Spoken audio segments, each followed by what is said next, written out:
Shalom, Dieu vous bénisse. Nous allons répondre aujourd'hui à la question du frère Donald à propos de la Pâque. Voilà, qu'est-ce que la Pâque? On vient de la célébrer, je crois que c'était en mars. Nous allons lire l'écriture pour voir si c'est conforme à la parole de Dieu. Donc, la Pâque, telle qu'elle est célébrée aujourd'hui dans les églises, est-ce que c'est comme ça l'écriture recommande? Est-ce que c'est de cette manière-là que la Bible recommande? Nous allons donc lire. Qu'est-ce que la Pâque? D'abord, nous répondons à cette question du frère d'abord. Luc 22, le verset 1er.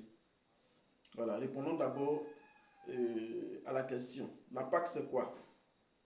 La fête des pains sans levain, Oui. appelée la Pâque, approchait. Donc, la Pâque, c'est la célébration. C'est la fête des pains sans levain. Et qu'est-ce que cela veut dire? Nous allons lire l'écriture. Il dit la fête des pains sans levain. Lisons aussi, parce que elle est célébrée à un jour bien déterminé. Marc 14, le verset 1 et le verset 12. Marc 14, le verset 1 et le verset 12. La fête de Pâques La fête de Pâques et des pains sans levain devait avoir lieu 2 jours après. Devait avoir 2 jours après. Les principaux sacrificateurs et les scribes cherchaient les moyens d'arrêter Jésus, voilà, parce que Jésus et de le faire mourir. Devait être mis à mort en cette période-là. Pourquoi? Nous allons lire l'écriture. Donc la Pâque, c'est la fête des pains sans levain. Et cela consacre la liberté des enfants de Dieu. Cela consacre la liberté du peuple élu de Dieu. Parce que la Pâque a été célébrée pour la première fois dans Exode chapitre 12. Nous allons lire ça rapidement. Frère, prends Exode chapitre 12, le verset 5 à 15. Aujourd'hui, nous assistons à une parodie de Pâques. À une Pâque hybride. Une Pâque qui n'est ni celle des Juifs, ni celle des chrétiens. C'est une Pâque moribonde. Une Pâque, elle est monstrueuse dans sa manière d'être célébrée. Et ils ont institué ce qu'on appelle veillée de Pâques. Ils appellent ça la vigile.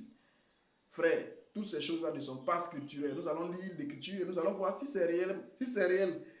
Voyez-vous? Et ils vont faire ce qu'on appelle des baptêmes collectifs. Et il y a tout un cérémoniel autour. Il y a ce qu'on appelle le chemin de croix. Ils appellent ça la passion du Christ. Et les gens vont se muer en Jésus. Et il y a des faux pharisiens qui sont autour. Et le monsieur attrape une fausse croix. On choisit les gens barbus du quartier. Et d'autres même, on les prend des païens qu'on prend comme mercenaires pour venir faire ces choses. Et c'est une moquerie à l'égard de la parole de Dieu. C'est un mépris à l'égard de Christ. Ça, il faut que les gens le disent. C'est une comédie religieuse. Et elle est de très, très, très, très mauvais goût aux yeux de Dieu. Quelque chose qui a mis un terme dans tout amusement. Quand vous êtes en train de jouer au football et puis quelqu'un meurt, on arrête ça immédiatement. Là où le Christ à la croix est mort, on prend ça pour un jeu. Et on fait des simulations. Et ce qui me cœur, quand vous voulez imiter là, vous voulez accomplir la loi, accomplissez bien la loi. Vous imitez, vous chicotez cet individu qui joue au Jésus, mais accomplissez tout, arrivez là, mettez-le à la croix et coulez-le, crucifiez-le réellement. Pourquoi on ne le fait pas? Donc c'est une moquerie, c'est un mépris, un rejet monstrueux à l'égard de la parole de Dieu. Donc nous allons lire l'écriture. La Pâque, on a vu, c'est la fête des pains sans levain. Le jour de la fête des pains sans levain, c'est en ce moment-là qu'on célèbre la Pâque. C'était déjà à un jour fixé pour les Juifs. Et nous allons voir si ça nous concerne, si la manière de célébrer cette Pâque-là concerne le chrétien. Lisons Exode chapitre 12. Parce que la Pâque, c'était la fête de la liberté. Ça a permis aux enfants d'Israël qui étaient alors en esclavage en Égypte de quitter ce pays-là, de quitter le joug égyptien, de quitter sous la tutelle de Pharaon qui les oppressait avec ses sujets, qui les brimait, qui les avait réduits totalement en esclavage. Voyez-vous? Et donc Dieu devait les faire sortir de là. Mais pour qu'ils puissent sortir, il fallait qu'il y ait constatation de la mort de quelque chose. Il fallait qu'un animal, un agneau meure pour qu'il soit libéré du joug égyptien et qu'il puisse être libre et partir. Voyez-vous? Bon, nous allons lire l'écriture. Exode chapitre 12, pour aller vite, prendre le verset 5 jusqu'au verset 15. Lisons. Ce sera un agneau sans défaut. Il dit, vous devez choisir un agneau sans défaut, mais à quel moment, à quel jour cela devait se faire? La Bible dit, c'est le 14e jour du mois de Nissan, c'est-à-dire le mois d'avril. Mais regardez à quel moment ils ont célébré la Pâque de cette année, en mars. Mais lisons. Ce sera un agneau sans défaut. Un agneau sans défaut. Mâle. Mâle. Âgé d'1 an. Voilà. Vous pourrez prendre un agneau ou un chevreau. Continue. Vous le garderez jusqu'au 14e jour de Donc ce c'est mois. le 14e jour du mois d'avril. Et toute l'assemblée d'Israël Donc l'immolera. la Pâque là, c'est le 14e jour du mois. Et ce mois-là est considéré comme le premier des mois de l'année pour les Juifs. C'est ce que Dieu leur a dit. Il dit, ce mois-ci sera pour vous le premier des mois de l'année. Vous pouvez prendre Exode chapitre 12 à partir du verset 1er pour lire, pour ça vous allez voir. Il dit, il doit considérer ça comme le premier des mois de l'année. Vas-y. Vous le garderez jusqu'au 14e jour de ce mois. Continue. Et toute l'assemblée d'Israël l'immolera entre les deux Donc soirs. la Pâque, ça veut dire que l'agneau qu'ils ont choisi pour immoler, il doit être tué entre les deux soirs. Ça veut dire que cet agneau-là doit être immolé entre les deux soirs. Et nous savons ce que ça veut dire, c'est minuit simplement, 0 heure. Puisque ce qui sépare deux soirs, c'est au milieu de la nuit. La Bible dit, il y eut un soir, il y eut un matin, ce fut le premier jour. Il y eut un soir, il y eut un matin, ce fut le second jour. Donc au milieu, entre les deux soirs, nous sommes déjà à minuit, c'est-à-dire au milieu de la nuit. Et nous allons comprendre pourquoi. Nous allons lire les Écritures, nous allons savoir pourquoi. Continue. On prendra de son sang. On prendra de son sang. Et on en mettra sur les deux poteaux et sur le linteau de la porte des maisons où on le mangera. Voilà, on va mettre le sang de cet agneau-là sur les deux poteaux. C'est ce qui symbolise la croix. Cette même nuit, on en mangera la chair. Et sur le linteau des portes. Ce qui veut dire que le sang doit être appliqué à la porte de notre cœur. Pour que nous puissions recevoir. La porte d'entrée, c'est la foi d'un individu. C'est sa foi. Et la foi vient du cœur. La Bible dit c'est en courant du cœur qu'on parvient à la justice. Lisons. Tout ça, ce sont des symboles. L'Ancien Testament nous a été donné comme une image des choses à venir, d'une réalité à venir. Et nous savons que cet agneau qui a été immolé ici, c'est Christ. Et c'est par son sang que nous sommes libérés du joug de l'esclavage du péché pour être gagnés à la vie, à la félicité céleste. Donc cet agneau de Pâques là, c'est Christ. Mais lisons, continuons l'écriture. Cette même nuit, on en mangera la chair. Mais aujourd'hui là, quand est-ce qu'eux ils célèbrent les Pâques? Est-ce qu'ils célèbrent ça la nuit? C'est que c'est la nuit là, ils mangent la chair d'un agneau. On voit ici des Pâques où les gens vont tuer des poulets, pondeuses, etc., etc. Poulets de chair, cabris, moutons, porcs. Ils viennent manger et ils disent qu'ils sont en train de célébrer la Pâque. Lisons. Rôti au feu. On la mangera avec des pains sans levain. On la mange avec des pains sans levain. Et des herbes amères. Ces pains de boulangerie là, ils utilisent avec du levain, de la levure, qui fait gonfler la pâte. D'autres même n'utilisent même pas le pain même. Et nous allons voir ça dans la célébration de la Sainte Seine. Ce qu'ils ont institué, ils appellent ça Sainte Seine. Nous allons continuer l'écriture. Vous ne le mangerez point à demi-cuit. Oui. Et bouilli dans l'eau. Et bouilli dans l'eau. Mais il sera rôti au feu avec la tête, les jambes et l'intérieur. Vas-y. Vous n'en laisserez rien jusqu'au matin. Continue. Et s'il en reste quelque chose le matin, vous le brûlerez. Tout ça c'est symbolique, mais je passe. C'est dans un enseignement qu'on va tout décortiquer. Mais ici, je réponds rapidement à cette question-là. Mais ça permettra d'avoir une vue d'ensemble concernant ce sujet. Vas-y. Quand vous le mangerez, vous aurez vos reins sains. Vous aurez vos reins sains. Vos souliers au pied. Ça veut dire que c'est une chose précipitée, où on fuit. La Pâque là, c'est ça. Ça nous libère, ça nous sauve. Donc on va rapidement. Ce sont des symboles. Il dit vous aurez vos reins sains. Ça veut dire que déjà, vous avez une mémoire de ceinture, vous êtes prêts à partir. Vos souliers au pied. Vos souliers au pied, c'est l'occasion de dire à certains individus qui se baladent sans chaussures et qui célèbrent Pâques sans chaussures avec des tenues de ninja, de karaté avec des ceintures. Voyez-vous? Et ils disent, oui, bon, voilà, comme Moïse, Dieu a dit à Moïse, oh, tes souliers d'ici, celui est un lieu saint. Donc pour cela, il ne porte pas chaussures. Pourtant, Moïse, à qui on a dit ça, a remis ses chaussures. Mais pourquoi vous baladez sans chaussures? Et celui dont vous vous réclamez, qui est Christ, la Bible dit, Jean-Baptiste n'est pas digne de donner la couronne de ses souliers. Et ici, il dit, vous, le même Dieu qui a dit d'ôter les chaussures là-bas, le même Dieu qui a dit à Pierre dans la prison, mets ta ceinture et tes sandales et suis-moi. C'est ce même Dieu-là encore qui dit, si vous aurez vos souliers aux pieds, lorsque vous célébrerez cette Pâque-là, ben, eux, ils célèbrent la Pâque sans chaussures. C'est dangereux. Nous allons revenir dessus une prochaine fois. Mais continue. et votre bâton à la main, Vous aurez votre bâton à la main. et vous le mangerez à la hâte. Ceux qui veulent pratiquer la Pâque juive, là, ils doivent obéir à tout ça. C'est la Pâque de C'est l'Éternel. la Pâque de l'Éternel. Donc voilà de quoi il s'agit. Jusqu'au verset 15, on s'arrête là. Cette nuit-là, Il dit cette même nuit. je passerai dans le pays d'Égypte. Donc la nuit, on va immoler l'agneau là. Il dit cette même nuit là. Mais pourquoi les gens là, ils prennent les saintes scènes là en pleine journée? Pourquoi ils célèbrent les Pâques en pleine journée? Continue. Et je frapperai tous les premiers-nés du pays d'Égypte. Donc il y a les une hommes jusqu'aux condamnation. animaux. Il y a un jugement. Il y a un jugement de mort qui passe. Quand la mort va passer, lorsqu'on va voir le sang appliqué quelque part sur une maison, et la maison là c'est nous aujourd'hui. Nous sommes la maison de Dieu, l'habitation de Dieu. Et donc quand on voit que le sang est appliqué à ton cœur parce que tu as cru en Jésus-Christ, la condamnation t'échappe. Ça veut dire que tu passes, ça passe outre. Et toi, tu es délivré, tu es sauvé. Vous voyez, le sang est un signe qui te sauve, le sang de l'agneau. Lisons, continue frère. J'exercerai des jugements contre tous les dieux de l'Égypte. Oui. Je suis l'Éternel. Le sang vous servira de signe Le sur sang les maisons vous servira de signe sur les maisons. où vous serez. Voilà, les maisons Je verrai comme le le dit tout à sang. l'heure, c'est nous aujourd'hui. Je verrai le sang Christ, Dieu dit, je verrai le sang. et je passerai par-dessus vous. Quand je vais voir le sang, je ne vais pas vous toucher. Et il n'y aura point de plaie qui vous détruise. Vas-y. Quand je frapperai le pays d'Égypte. Voilà.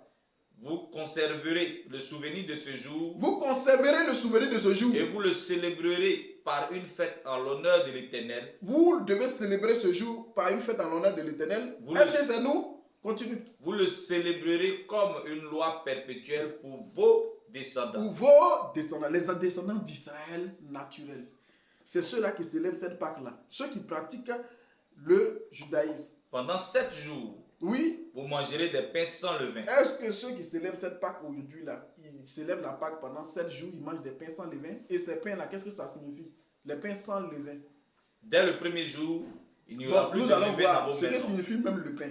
Lisons Jean chapitre 6, le verset 51. Tout ça là, nous avons dit que c'était une ombre. Et la réalité se trouve en Jésus-Christ. L'agneau qui avait été moulé un des deux soirs, l'agneau qu'on ne devait pas briser les os, tout ça là répondait à Christ. Vous avez vu qu'à la croix, aucun de ces os n'a été brisé, etc., etc., etc.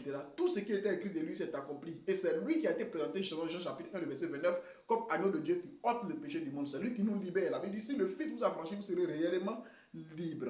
Donc cette liberté-là, ce qu'on a vu en Égypte, ce n'est qu'une image. Mais la réalité, c'est Jésus-Christ qui nous libère de ce joug de la condamnation. Voyez-vous? Et lorsque son sang est appliqué à nos portes, à nos maisons, alors nous sommes épargnés de la condamnation. Parce que la maison où on mettait le sang là, c'est l'individu. C'est-à-dire que chacun, pour sa part, constitue la maison, l'habitation de Dieu en esprit, parce que le Saint-Esprit habite en nous. Nous lisons.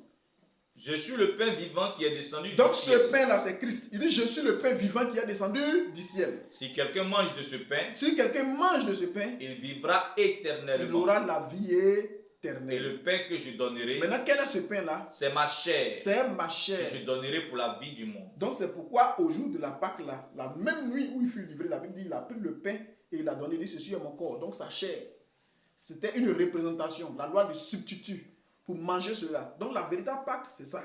Et maintenant le levain, on dit de manger les pains sans levain. Pourquoi on doit manger les pains sans levain? Lisons Matthieu chapitre 16, le verset 11 jusqu'au verset 12. Que signifie le levain? Matthieu 16, 11 à 12. Parce que le levain, on utilisait, quand il parle même de... C'est ce que nous appelons levure, qu'on mélange dans le pain pour faire gonfler la pâte. Mais là-bas, on demande de manger des pains sans levain. C'est-à-dire que la pureté de la parole, puisque le pain c'est Christ et Christ c'est la parole, comme on vient de le lire. Matthieu 16, 11 à 12. Comment ne comprenez-vous pas que ce n'est pas au sujet du pain que je vous ai parlé?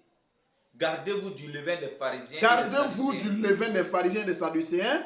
Alors, il comprit que ce n'était pas du levain du pain. Les disciples ont compris que ce n'était pas le levain qu'on met dans le pain Il naturel. avait dit de se garder. Vas-y. Mais de l'enseignement des pharisiens. Mais de l'enseignement et des sadducéens. Donc, le pain qui est la parole ne doit pas être mélangé avec l'enseignement, le faux enseignement des pharisiens. Donc, le pain doit être mangé sans levain. Et nous devons manger la parole pure, la parole véritable, la parole qui n'est pas mélangée avec les credos, la parole qui n'est pas mélangée avec le mot. Moi, je pense que je suppose que je crois que. Mais on doit simplement prendre. Il est écrit. Ce qui est conforme aux Écritures selon l'esprit de celui qui l'a écrit. Donc, voilà. C'est pour dire que Christ est la véritable Pâques. C'est pourquoi Paul le dit dans 1 Corinthiens chapitre 5. Nous lisons cela rapidement. 1 Corinthiens 5, versets 6 à 8. Voilà comment les chrétiens doivent célébrer la Pâque. Ici, le rituel qu'on avait dit, vous devez avoir votre bâton à la main, ceinture, vos souliers aux pieds, vous devez manger des pains sans levain avec des herbes amères pendant 7 jours, vous devez immoler un agneau au milieu de la nuit, etc., etc. Et puis il a dit, vous devez faire cela à cette même date-là, à cette même époque. Vous devez répéter cela chaque année pour montrer que vous avez été en esclavage en Égypte et que Dieu vous a libéré de cet esclavage-là. Vous devez le faire selon un rite perpétuel pour vos descendants, les Hébreux, les enfants d'Israël naturels. Mais nous, ça ne nous concerne pas. Paul nous dit ceci, parce que la Pâque s'est accomplie en Jésus-Christ. C'est lui la véritable Pâque, c'est lui. C'est pourquoi c'est au moment de la Pâque qu'il a été tué. Lisons. C'est bien à tort que vous vous glorifiez. Ne savez-vous pas qu'un peu de levain fait lever toute la pâte? Vas-y. Faites disparaître le vieux levain. Faites disparaître le vieux levain. Afin que vous soyez une pâte nouvelle. Oui. Puisque vous êtes sans levain. Puisque vous êtes sans levain. Car Christ, notre Pâque a été immolé. Donc, notre Pâque là, nous les chrétiens là, c'est Christ. Il a déjà été immolé. Célébrons donc la fête. Voilà. Non avec du vieux levain. Non avec du vieux levain. Non avec un levain de malice et de méchanceté. Non pas avec des levains de malice, de méchanceté, de la ruse, de tout ce qui est fausse doctrine. Mais avec les pains sans levain de la pureté et de la vérité. Et la vérité, c'est la parole de Christ. Donc, voyez-vous, la véritable Pâque, toutefois que nous sommes en train de manger la parole de Dieu, puisque l'homme ne vivra pas de pain seulement, mais de toute parole qui sort de la bouche de Dieu, nous sommes en train de célébrer la Pâque. Et il n'y a pas de jour pour le chrétien pour célébrer la Pâque. Toutefois que nous mangeons, et nous pouvons faire ce rituel-là. Jésus a dit, faites ceci en mémoire de moi chaque fois que vous vous réunissez. Donc, on donne le pain qui est conçu sans levain, le véritable pain avec du blé. Comment ça a été conçu? Les Écritures nous le montrent. Et le vin pur, on prend le vin qui symbolise le sang de la nouvelle alliance, parce qu'il n'y a pas d'alliance sans sang. La Bible dit toute alliance a été faite avec le sang. Même la première alliance donc de l'Ancien Testament, c'est avec du sang que Moïse a aspergé les ustensiles, même du culte. Et sur le peuple, il a aspergé le sang. Et c'est comme ça. Et c'était un symbole pour montrer que le sang de Christ aujourd'hui, aspergé sur nous, efface nos péchés. Non pas qu'il couvre, mais il ôte totalement le péché. Parce que Jésus-Christ est le véritable agneau qui ôte le péché. C'est lui la véritable Pâque. C'est pourquoi, au jour de la Pâque, là, on a besoin de le saisir pour le tuer dans cette période de pain sans levain. Parce que c'est lui qui a la véritable Pâque. Maintenant, il y a un rituel que nous faisons. Jésus a dit, c'est seulement ça que Jésus a dit, faire ceci en mémoire de moi. Chaque fois que vous vous réunissez, vous devez faire ceci en mémoire de moi. C'est pour cette raison-là que les chrétiens le font. Et cela se passe toujours la nuit pour respecter cette période-là entre les deux soirs, donc au milieu de la nuit. Selon 1 Corinthiens chapitre 11, verset 23 jusqu'au verset 26, nous lisons Paul qui retranscrit ce qui s'est passé avec les apôtres, alors que lui n'était pas présent physiquement en ce temps-là. Jésus était avec ses disciples au jour de la Pâque et il leur a dit, l'un de vous va me livrer, etc. Ceci est mon corps mangé, ceci est mon sang, etc. etc. Et cela s'est passé la nuit. Paul nous le confirme. Lisons. 1 Corinthiens 11, 23, 26. Car j'ai reçu du Seigneur ce que je vous ai enseigné. Car j'ai reçu du Seigneur ce que je vous ai enseigné. C'est que le Seigneur Jésus, oui, dans la nuit où il fut livré. Donc c'est la nuit qu'on l'a saisi. C'est dans la nuit qu'il a été livré. Pris du pain. Pris du pain. Parce que l'agneau là, dans l'Ancien Testament, devait être saisi et gardé jusqu'au troisième jour entre les deux soirs. C'est clair. La nuit, il fut livré. Pris du pain. Il a pris du pain. Et après avoir rendu grâce, le rompit et dit, oui, ceci est mon corps qui est rompu pour vous. Vas-y. Faites ceci en mémoire de moi. Oui. De même, après avoir soupé, oui, il prit la coupe et dit, cette coupe, ça n'a rien à voir avec les morceaux de pain que les gens distribuent dans les églises et en pleine journée qu'ils appellent Sainte Seine. Et dans certaines églises, notamment le catholicisme romain, ils ont des petits biscuits qu'ils appellent l'Eucharistie. Et on met ça sur la langue de chacun. Non, il y a un seul corps. La Bible dit il y a un seul corps. Et Christ est un seul corps. Donc c'est un seul pain qu'on prend, on morcelle et on donne à chacun. Donné pour tous. Maintenant, on prend la Bible, il prit la coupe. Ils n'ont pas dit les coupes. On dit il prit le pain. Ils n'ont pas dit les pains. Il a pris la coupe. C'est une seule coupe que tout le monde a. Quand Jésus a soupé, il a donné. Et chacun a pris, il a bu. Mais aujourd'hui, chacun a son petit verre les petits verres de thé. Et on met souvent même c'est la sucrerie d'eau. Chez nous, on appelle ça bissap. Bon, vraiment, Frère, ce n'est pas conforme aux Écritures, c'est le vin. Et c'est le vin qui enivre. Et c'est pourquoi nous voyons dans 1 Corinthiens 5 et 6 notamment, depuis le livre de 1 Corinthiens, quand vous lisez, Paul se plaint de ce que les gens même prennent le repas du Seigneur là, d'autres sont ivres. Parce que ce vin-là est enivré effectivement. Donc arrêtez cela de dire que ce n'est pas du vin qui enivre. Non, c'est du vrai vin. On n'a pas dit de boire en quantité, mais de prendre juste un peu. Donc c'est du vrai vin, du vin pur. Voilà. Donc après avoir pris la coupe, il dit cette coupe est la nouvelle alliance en mon sang. Vas-y. De même, après avoir soupé, il prit la coupe et dit, cette coupe est la nouvelle alliance en mon sang. Faites ceci en mémoire de moi. Donc il dit de toutes les faire fois ceci, que vous en boirez. Il dit toutes les fois que vous vous réunissez, faites ceci en mémoire de moi. Voyez-vous? Car toutes les fois que vous mangerez ce pain, oui, et que vous buvez cette coupe, oui, vous annoncez la mort du Seigneur jusqu'à ce qu'il vienne. Jusqu'à ce qu'il vienne. C'est pourquoi il a dit même que personne ne doit le prendre avec mépris. C'est pourquoi beaucoup sont morts dedans. Mais aujourd'hui, nous voyons que des gens même s'amusent. Ils laissent ça même. Et puis s'amusent avec la scène qui s'est produite, la crucifixion de Jésus. En mettant des fausses croix sur des gens. Aujourd'hui, il y a des Jésus chocos qu'on voit propres. Tu le vois et puis on le suit. Non, vraiment, les gens, qu'ils arrêtent. Tout ça, c'est parce qu'ils ont été mal enseignés. Ils ont été mal enseignés par certains ouvriers d'iniquité. Acte 20, nous terminons par ce verset, le verset 6 à 12. Vous allez voir que quand il a dit faites ceci en mémoire de moi, chaque fois que vous réunissez, vous annoncez la mort et la résurrection du Seigneur Jésus-Christ. Et c'est ce que les chrétiens ont commencé à faire. C'est ce que les chrétiens faisaient. Mais ils ne célébraient pas la Pâque comme la Pâque juive. Non. Voyez-vous, Paul même, le jour où il devait célébrer la Pâque, il a attendu la nuit. Et ce jour-là, ils devaient célébrer cette scène-là. Ils ont attendu la nuit. Pourquoi? Parce que ça s'est fait la nuit. Pour obéir à ce commandement que lui-même vient d'énumérer ici, d'énoncer, j'allais dire ici. Acte 20, le verset 6 à 12. Il n'y a plus de date arrêtée pour un chrétien pour le faire. Il n'y a pas de date. Vas-y. Pour nous, après les jours des pains sans levain, vous voyez, ça veut dire que les jours des pains sans levain, où on doit célébrer même, on doit faire pratiquer cette scène-là, c'est déjà passé.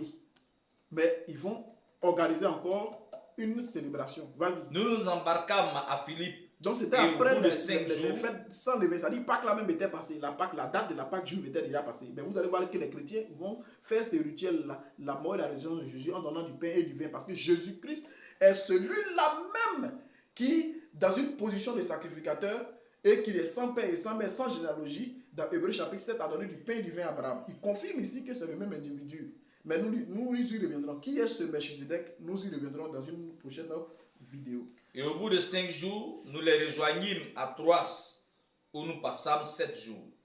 Le premier jour de la semaine. Le premier jour de la semaine, ce n'était pas le jour des pains sans levain, c'était déjà passé. Donc le chrétien peut se réunir quand il veut, le premier jour de la semaine. Nous étions réunis pour rompre le pain. Nous étions réunis pour faire quoi? Rompre le pain. Paul, qui devait partir le lendemain, oui, s'entretenait avec les disciples. Donc Paul était en train de s'entretenir avec les disciples, il prêchait, il exhortait. Et il prolongea son discours jusqu'à minuit. Il a prolongé, parce qu'il devait rompre le pain, il a prolongé son discours jusqu'à minuit. Il y avait beaucoup de lampes dans la chambre haute. Cela prouve que c'est la nuit, parce qu'on n'allume pas les lampes en pleine journée. Vas-y. Or, un jeune homme nommé Eutychus, qui était assis sur la fenêtre, s'endormit profondément pendant le long discours de Paul. Donc, c'était la nuit. Les gens étaient fatigués. Il y a un jeune homme même qui était assis. Il écoutait, à un moment donné, il dormait, il est tombé, il est mort. Entraîné par le sommeil, il tomba du 3e étage en bas et fut relevé mort. Vas-y. Mais Paul, oui, étant descendu, se pencha sur lui et le prit dans ses bras en disant, ne vous troublez pas, car son âme est en lui.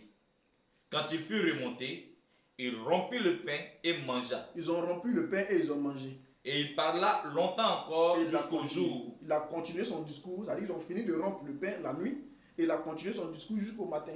Après quoi, il partit. Le jeune homme fut ramené vivant. Et ce fut le sujet d'une grande consolation. Donc voici ce qui s'est produit ce jour-là. Ils ont célébré la Sainte Seine. Comme les gens le disent, Sainte Seine, sinon, ce n'est pas ce qui est écrit dans l'Écriture. Voilà, la Bible parle de rompre le pain, le repas, de Pâques, etc.